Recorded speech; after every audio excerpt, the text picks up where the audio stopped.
Hey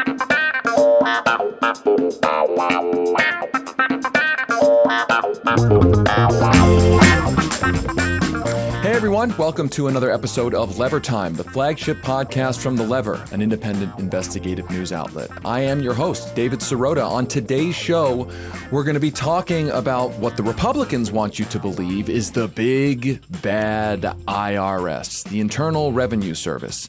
Now that Republicans control the U.S. House, they've already set their legislative sights on defunding the IRS, aka defunding the tax police, and rolling back the modest investments made to the agency passed by Democrats last year. I'm going to be talking with journalist and tax policy expert Jesse Eisinger, who will help explain everything you need to know about what the IRS is doing, what it's not doing, and a lot of the bullshit flying around the entire discourse about the agency. This week, our paid subscribers will also get a bonus segment, One Thing, where the Lever's reporters share the one thing that's been most on their minds. This week, they spoke about the Chat GPT, the new AI chatbot that's been writing college papers for students, and some say could very well make thousands and thousands of human jobs obsolete. If you want access to LeverTime Premium, head over to levernews.com to become a supporting subscriber. That gives you access to all of our premium content, and you'll be directly supporting the investigative journalism that we do here at The Lever. Speaking of which, if you're looking for other ways to support our work, share our reporting with your friends and family. Leave this podcast a rating and review on your podcast player. The only way that independent media grows is by word of mouth. And so we really do need all the help we can get to combat the inane bullshit that is today's corporate media. As always, I'm here with producer Frank. What's up, producer Frank? I'm doing good, David. Big day for my household over here. It is Oscar nomination day. A little bit of a deviation from what we normally cover here on the podcast, but I know, like you, I'm a big movie fan, and, you know, I know that at this point in my life, I know that the Oscars are bullshit. I know that it's, mostly a rigged voting system for the most part. It has, historically very bad trends and patterns that it follows, but still that part of me that gets really excited when the nominations come out. And I was thrilled to see some really cool, offbeat, weird films get nominated. I think we're seeing more and more of that happen as the Academy becomes more and more diverse. So seeing Everything Everywhere All at Once have some of the most nominations, seeing something like Triangle of Sadness, which is like a really dark, satirical movie about class politics, get a few nominations. I'm really excited. I'm excited for this year's Oscars. Did you check out? I should have tuned in. This is the year anniversary from when I got an Oscar nomination. So I remember. Right. We're always going to mark it from now on. We're always going to mark it. And how long has it been since David has been nominated for an Oscar? So I remember waking up in the morning. I mean, they announced them really early in the morning. I remember waking up in the morning to my phone started blowing up, and oh my God, it actually happened. You guys got nominated for best screenplay. It was totally exciting. And yes. Look, there's a lot of nonsense with the Oscars, but it's still, I don't know. Ever since I was a little kid, my parents got excited about the Oscars. So there's a lot of that baked in. And it is good to see more off the beaten path movies get nominations. That's excellent. And that happened last year when I can't believe Don't Look Up got nominated for all the awards that it did, and Everything Everywhere All at Once. I mean, as a good example, that movie is just mind-blowingly awesome, and it's good to see that it's getting recognition. Before we get to our discussion about the IRS, let's take one moment here to just look at one other top story of the week. The potential for Social Security cuts. Joe Manchin, as we reported at The Lever, was on television this weekend and said that he actually supports, instead of supporting cuts to Social Security, as the Republicans may end up pushing for, he supports lifting the payroll tax cap, which to my mind is ending the tax break, the Social Security tax break that the rich get. Can you explain a little bit about how the payroll tax, what you're actually talking about, how this works functionally? Yes. So if you make up to $160,000 a year, all of your income is subjected to the Social Security tax, the FICA tax. Any income above $160,000 a year is not subject to the Social Security tax. So put it this way. If you make $50,000 a year as a worker in an industry, all of your income, 100% of your income, taxed for Social Security. If you are the CEO of a company that and you are paid $20 million a year, less than 1% of your income is taxed for Social Security. So for a while now, going back actually 20, 25 years, progressive lawmakers, as we uncovered in our reporting at The Lever, progressive lawmakers have been pushing to either raise the cap or eliminate the cap completely. Just say, listen, all of everyone's income is subjected to the Social Security tax. Right now, it's actually incredibly regressive. The first $160,000 of income is subject to the tax. And then if you're a billionaire, you make $50 million in a year, all income above $160,000 is not taxed. Now, it seems like it should be the opposite. It seems like the less money you make, the less taxes you should have to pay. But, hey, that's U.S. tax policy for you. Now, the argument for the way it's set up right now is that you're only taxed on the first $160,000 because that's the maximum amount of benefits on the other side that you will get, that you're funding your own future benefits, and that if a billionaire had to put in or get taxed for all of the money that they earn, that they're only going to get the max of Social Security, meaning that the extra money that they put in just goes to the Social Security trust fund. Now, so there's a philosophical question here. I mean, I've asked the question in that philosophical debate. Look, as a regular rank and file taxpayer, I put my money in and I don't have access to all of the subsidies, special tax breaks, and bailouts that billionaires get sort of seemingly every month, every year.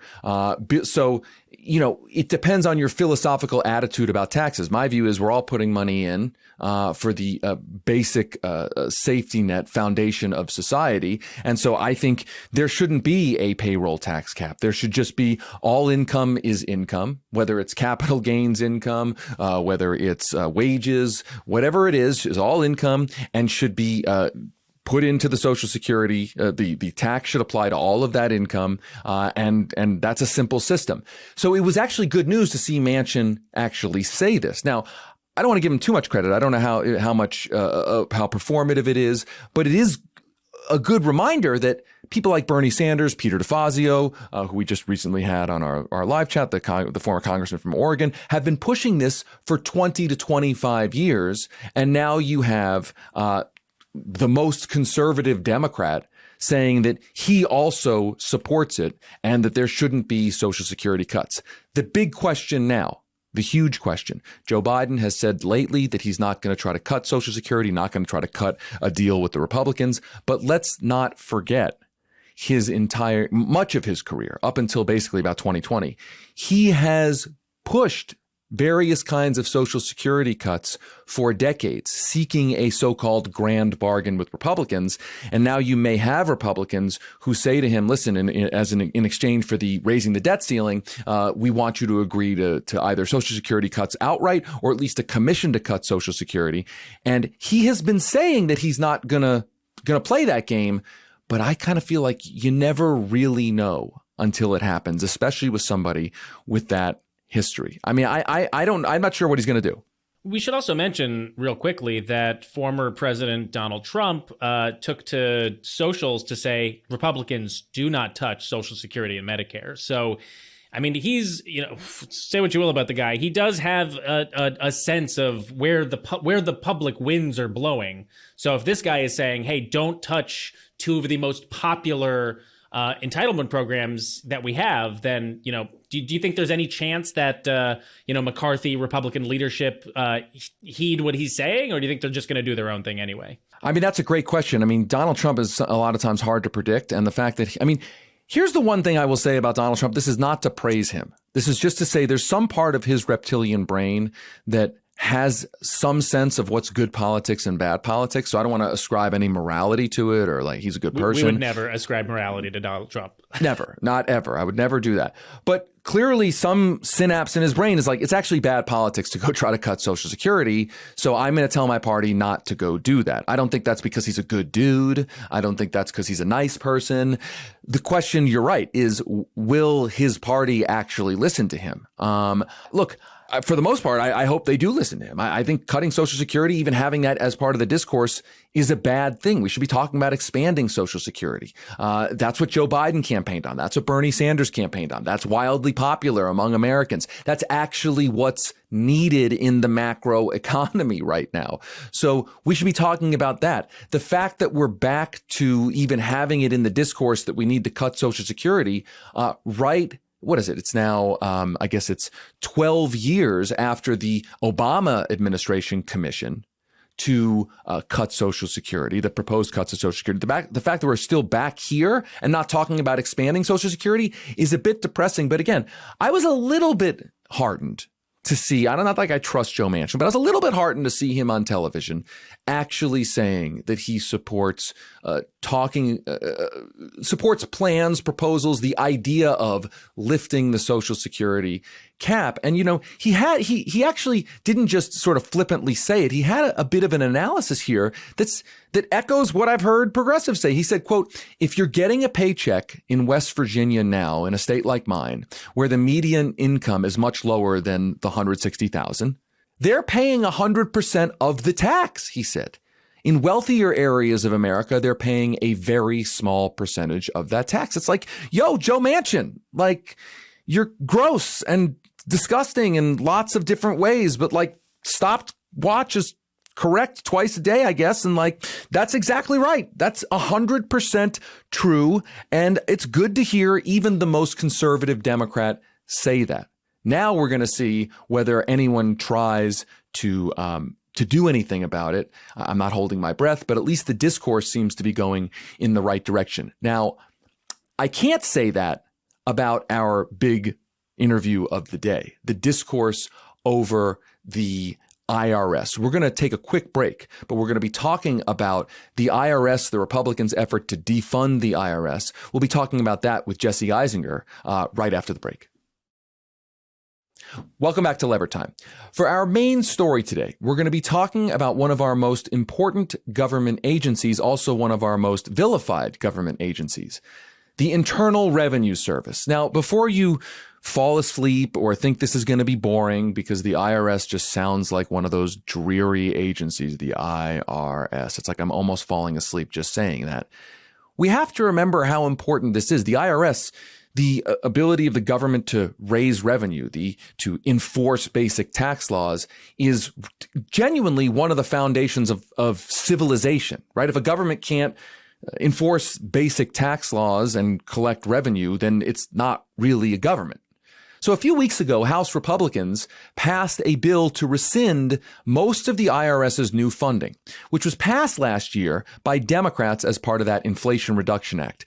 Democrats passed an additional $80 billion in funding for the agency to help it audit high-income earners and corporations who skirt paying their taxes, as well as updating their antiquated computer systems, which when you try to call the IRS, you have a routine question. You can't even get someone on the phone, much less get an answer, because their entire system, their entire bureaucracy is so underfunded. Additionally, the Treasury Department says that this funding will improve all of that. It'll improve the IRS's services as Americans are filing their taxes this season, resulting in faster processing of returns, quicker distributions of credits, benefits, et cetera, et cetera. Now, Republicans are trying to make good on their promise to defund the agency, which would make it easier for millionaires and billionaires to continue cheating on their taxes. They are audited at a far lower rate than working class people. That is a fact. And that's because there aren't enough auditing resources to take on the billionaires who use complex tax schemes to avoid lots of taxes. And we're talking every year hundreds of billions of dollars. This is real money. A few weeks ago, Republican House members passed their so-called Family and Small Business Taxpayer Protection Act, which would basically stop any progress from being made. It would eliminate about $71 billion of that new funding and would add roughly $114 billion to the deficit over the next decade. Now, you might be wondering, how can you cut $71 billion out of spending, but that would actually add instead of subtract from the deficit? It's because the funding funds the enforcement of the tax laws which collect taxes from very, very rich people who have most of the money in America. So if you don't fund the enforcement, any savings you have on cutting the enforcement, you actually lose more money by not collecting the taxes that are owed. We're talking hundreds and hundreds of billions of dollars of taxes that are going unpaid. They are owed, but going unpaid by the wealthy every year. So to help explain everything you need to know about what's going on with this, why you should care about this, I spoke with ProPublica journalist and tax policy expert Jesse Eisinger. Jesse and I got into the nitty-gritty of how the IRS actually operates, how it can improve, and what would happen if Republicans get their way in trying to cut the IRS's budget. Hey, Jesse, how you doing? Hey, good. How are you? I'm good. I'm glad we're talking to you at a moment when what you've been reporting on for a very long time is back in the news. So last week, Republican House members voted to cut funding for the IRS. Now, they've been voting to cut funding for the IRS for like 15, 20 years, the Republicans have. So I guess this is not new, but it's part of their wider plan to undercut or roll back the policies passed by Democrats in the last 2 years of the Biden administration, because the Biden administration managed to achieve something that hasn't happened in a while, which is more money for the IRS. So let's start there. Remind us what exactly the legislation Democrats passed, what it actually did with regards to the IRS. Yeah, you're exactly right. It's like deja vu all over again, deja vu. I'm getting tired of these cycles. So the Democrats in the giant Inflation Reduction Act included a massive infusion of spending to the IRS. And we're going to get into this in a second, but that spending was absolutely necessary because the IRS is an agency on life support after cuts primarily from Republican Congress starting in 2010. So it calls for $80 billion over 10 years. About half of that is for enforcement, which is absolutely necessary because enforcement in particular has been decimated. And then the rest is going to go to shore up things that they call customer service, because they like to think of taxpayers as customers. The Republicans kind of forced that kind of language on them. But it's hard to get a person to answer the phone, and that's really annoying. When you call up the IRS. So they're going to try to answer phones more quickly. They're going to hire a lot of people like that. They're going to try to hire people to respond to correspondence more quickly and things like that. So it's going to make it, in theory, a more responsive agency that can enforce the tax laws of the country. And that's exactly what the Treasury Department is saying this week, that the Inflation Reduction Act, the funding for the IRS, will initially make it easier for people to file their taxes and deal with the IRS. I want to focus in on that for a second, because what you hear from the Republicans right now in justifying their proposal to cut the IRS is they're insisting that this is going to deploy an army of mean, nasty auditors to audit working class people, middle class people, and the poor, and that's all the money is really going for. And before we get into who's actually facing audits and who isn't, I want to start with the question of, is that really what the money is going for? And I ask this in the sense that, having dealt with the IRS as just a normal everyday person running our company, running my own life, it is impossible to deal with this agency, more impossible than it is to deal with a company, with really anything. And I don't think it's just because the government is like red tapey. I think it's because the IRS just doesn't have enough resources to deal with the influx of paperwork, the basic day-to-day business. So is that your perception? Is that a fair assessment? And I guess the follow-up question then would be, shouldn't businesses, like regular run-of-the-mill businesses and people, want a better IRS that they have to deal with? Like, where do we get to this place where it's like better funding the agency that you have to deal with, that this is somehow bad? Like, shouldn't it be something that we think will make our lives a little bit easier? Okay, so there's a lot to unpack here. So let's Yeah. first take the Republicans, then we're going to take how we got here, and then what the kind of underlying motivations are. So the first thing, the Republicans have unleashed a litany of total bullshit. That's the only way to describe it about what the $80 billion influx is going to do. For instance, one thing they've completely ignored all the money that's going to go for this basic level of kind of bureaucratic functioning or systems upgrades. Part of the IRS continues to use a computer language called COBOL, which was a 1960s language, and they literally have to get guys out of retirement to upgrade things and to whenever there's a glitch to see it because people don't have facility with this language anymore. You know, that's just one small example. Another small example is they literally do have billions and billions of pieces of paper that they have to deal with still because their systems have been so starved of funding.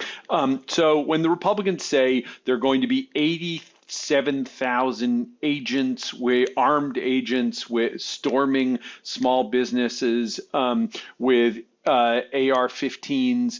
I think Chuck Grassley said AK-15s. Liberals always get attacked for getting guns wrong.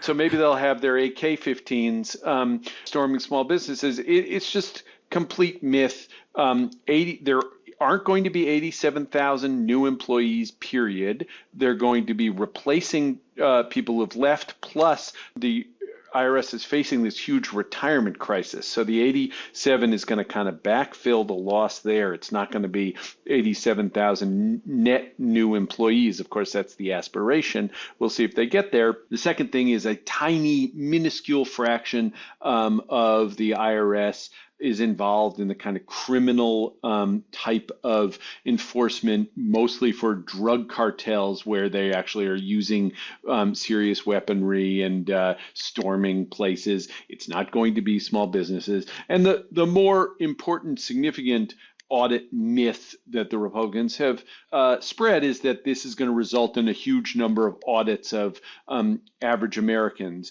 The fact is that audits have plummeted. So when we go back to where the budgets were cut starting in 2000, you have in real dollars about $2 billion taken out of the IRS budget of a budget of about 11-12 billion dollars.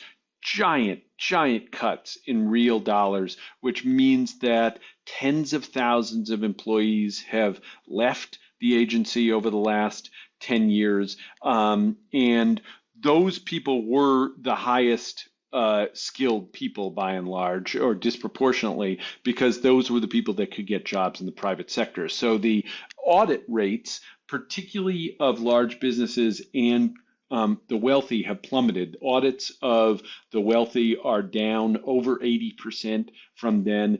And large companies used to be audited every single year, year in, year out, and companies often had the large companies had a more than 100% audit rate because there were multiple audits going on in multiple years for large companies. Now it's down to about half of the large companies get audited every year, and that overstates things dramatically because they've narrowed the audit, so the audits are thinner. You saw this with wealthy people and corporations. You saw an illustration of this when the Trump taxes came out, and it turned out they had assigned one guy to this, and Trump's taxes were infernally complicated, not unusual for an ultra wealthy person. He had a million feeding into it, partnerships feeding into his income, and they assigned one guy to it. It's just impossible for one guy to audit that stuff. So there's this huge resource constraint. So you have seen this kind of level of lies and propagandizing against the IRS really since the mid 1990s. That's when it kind of fully flowered. And you've seen myths before. There were these hearings in the late 1990s when Clinton was president about how the IRS was storming small businesses with guns and putting people on the floor. And there's some lurid tale of some person testifying in Congress about how some IRS people were ogling his teenage daughters who had a sleepover. It was really kind of lascivious and lurid, and supposedly these depredations from the jackbooted thugs of the IRS. And then those allegations, which actually led to huge changes in the IRS and really debilitated the agency for years, turned out not to be true. Kind of tissue of lies. They were investigated subsequently. So we've seen this playbook before for decades now, and they're just returning to the same old thing. You know, it brings up this imagery in my mind of like the Matrix, all those guys who look the same in the suits with the sunglasses, just this army of auditors coming after everybody. Meanwhile, to me, in the real world, it's like, one, as you allude to, we actually need more auditors of the super wealthy. They're the ones who aren't getting audited. There was this study that we reported on at The Lever, I think it was 2 years ago, from the CBO, which found that between, as an example, 2011 and 2013, $380 billion of taxes were going unpaid every year. And then at the same time, a Harvard study found that the top 1% of income earners are responsible for about 70% of that tax gap. So that's the top 1% essentially not paying $250 billion of taxes that they owe every single year. On top of this, the funding will, as you allude to, ostensibly, hopefully, make it easier for regular people to just deal with the agency, right? I mean, here's the thing. The IRS is not going away.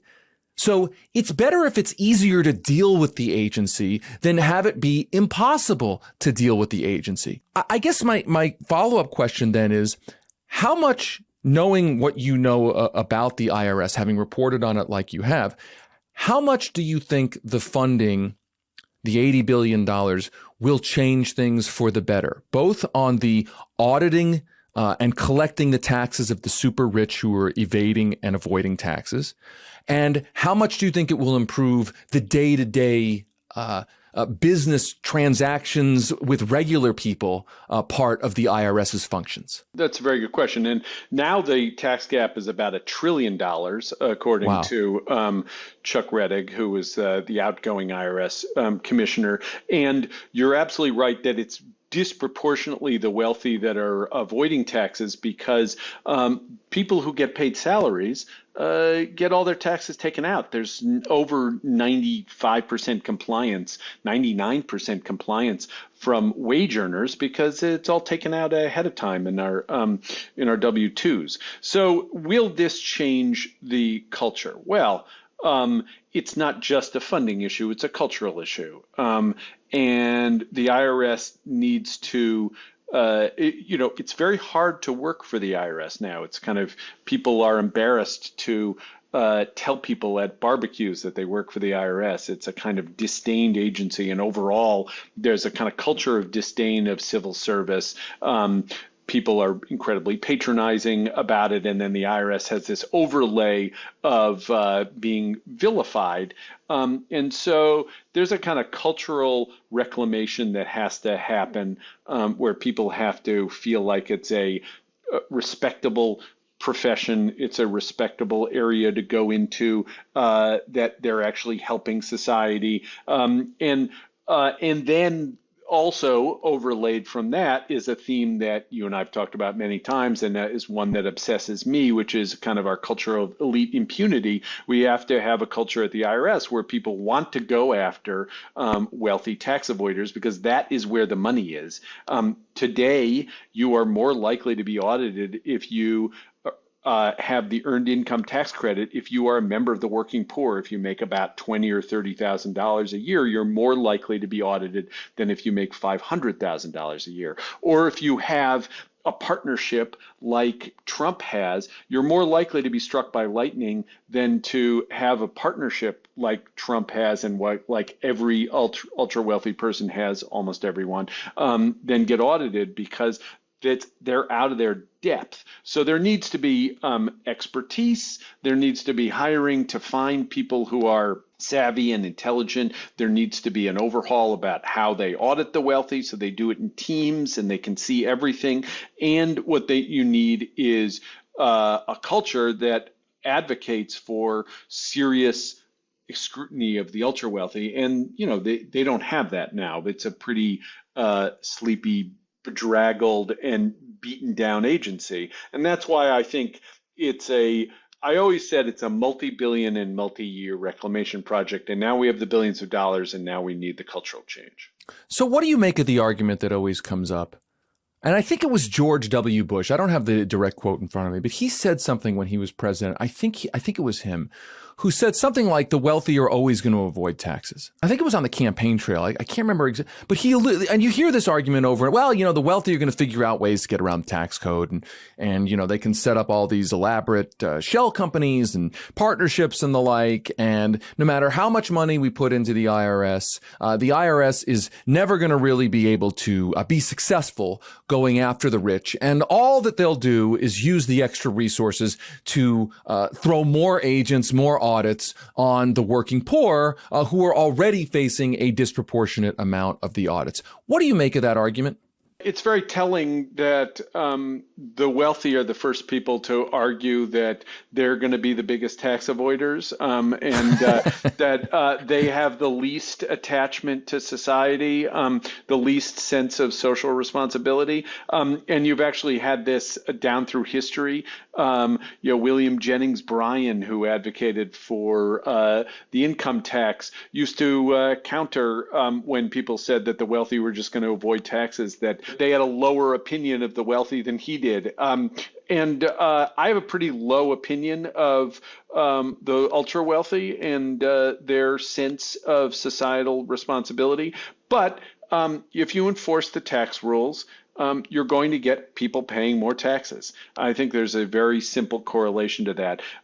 Most people don't want to go through the expense of really trying to avoid taxes in ways that are too aggressive. It hurts their reputation if they're exposed. If you expose a few of them, they're going to understand it. They respond to societal incentives. And right now, the dirty secret of tax avoidance in the United States is it's very easy. It doesn't actually take elaborate means. You can just avoid taxes through not realizing income and borrowing.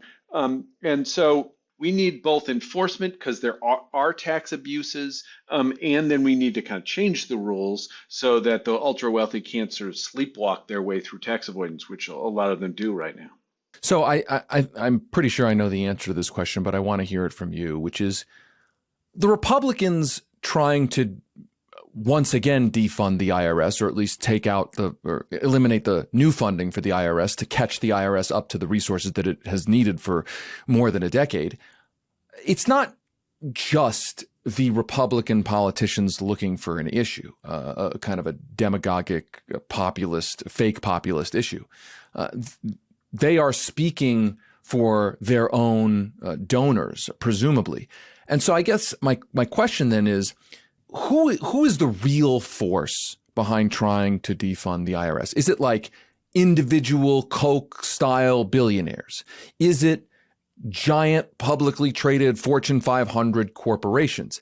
Is it for some reason the small business lobby? And I say for some reason because it seems to me that, I run a small organization. Dealing with the IRS is a huge pain in the ass. I want a better funded IRS because it's just easier to deal with. But is the small business lobby pushing against us, or is it all of the above? Like, who are the big motivated interests, special interests behind trying to defund the IRS? I think there's a faction on the right that is ideologically motivated because they think it is truly immoral to tax the wealthy. or to tax the wealthy in a progressive way. So I think that there is some ideological motivation. They hate the idea, they're against the idea of progressive taxation. In other words, that we don't tax everybody at the same percentage rate, that the more you earn, the higher percent, the more cents of each dollar you get taken out, the more you have, which has been a founding principle in this country for 100 years. So there's that. And then they just want to keep more money in their pocket, and the wealthy want to keep more money. And there was a sense in the 1950s in corporations that they were kind of proud of the taxes that they paid. They didn't have active tax avoidance schemes. There was a sense that there's a kind of shared prosperity that we all enjoy based on a shared set of responsibilities.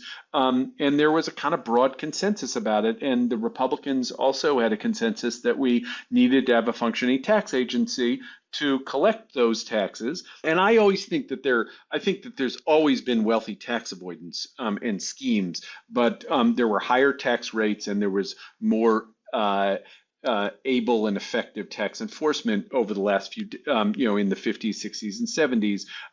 And that's when we had people paying higher taxes and a higher tax rate. And effective tax rates legally were much, much higher. They were 90% in the 50s and 60s, by and large, the highest marginal tax rate. So, rich people don't want to pay into the society now. We've sort of severed this sense that there's a kind of shared project going on, and they no longer feel that sense of responsibility. So last question on the politics of this.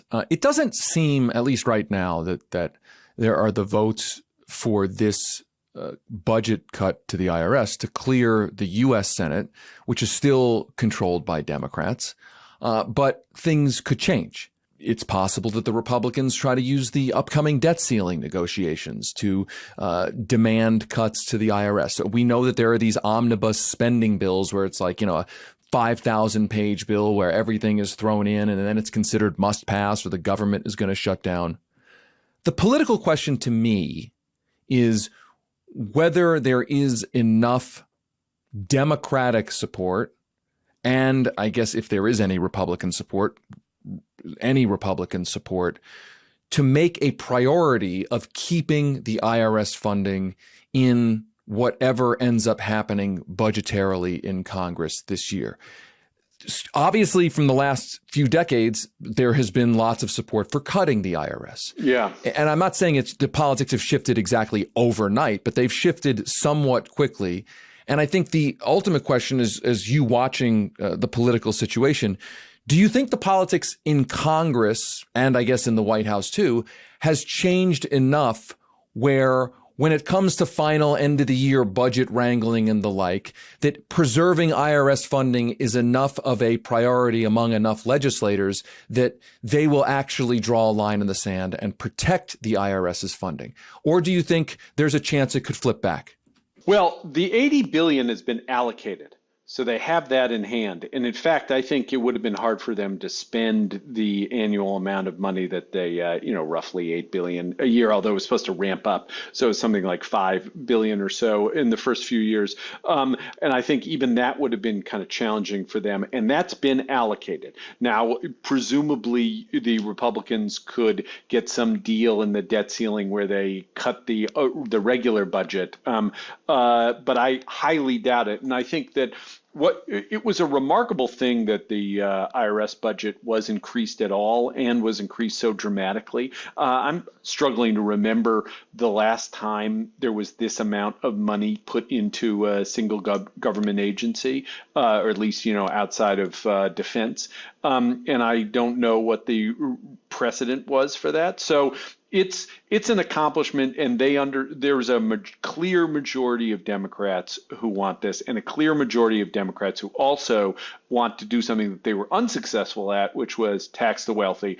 And they understand that taxing the wealthy polls very well and is a politically, I think, probably a winning issue, at least if you go by the polls. Even majority of Republicans believe that the wealthy are not taxed adequately. So I don't think that this is as potent an issue, or that the IRS strikes fear into average people, and that that's a particularly credible issue, because they just don't see it in their daily lives and haven't for so long. So I'd be surprised if the Democrats kind of secretly give it away in the upcoming debt ceiling negotiations. I mean, they're saying that they're not going to negotiate at all. So we're going to see whether that actually turns out to be true. It's going to be very hard to say. But I don't think the Republicans are going to give this up. This was the first thing that they passed. You know, they want to expose Hunter Biden's depredations, and they want to impeach Fauci and all this stuff. But the real thing that they want to do, and they were very focused, was to give a gift to their wealthy donor class, and they did it. And whether they want to execute on that or not, it's clear they do want to execute on that, and whether they can or not, that remains to be seen. Jesse Eisinger is a senior reporter and editor at ProPublica. He's the author of the terrific book, can't recommend it enough, The Chicken Shit Club, Why the Justice Department Fails to Prosecute Executives. And he has been covering the IRS for years. Jesse, thanks so much, man. Thanks, David. That's it for today's show. As a reminder, our paid subscribers who get Levertime Premium get to hear our bonus segment, One Thing, where the Levers reporters share the one thing that's been most on their minds. This professor at Wharton found that ChatGPT was better than some of his students on an exam that he gives. And, I thought, honestly, that this said a little bit more about business school than it does about ChatGPT. Listeners can subscribe to Levertime Premium by heading over to levernews.com. When you subscribe, you also get access to all of the Lever's website, our weekly newsletters, and our live events. And that's all for the criminally low price of $8 a month or $70 for the year. One last favor, please be sure to like, subscribe, and write a review for Levertime on your favorite podcast app. And make sure to head over to levernews.com and check out all of the incredible reporting our team has been doing. Until next time, I'm David Sirota. Rock the boat.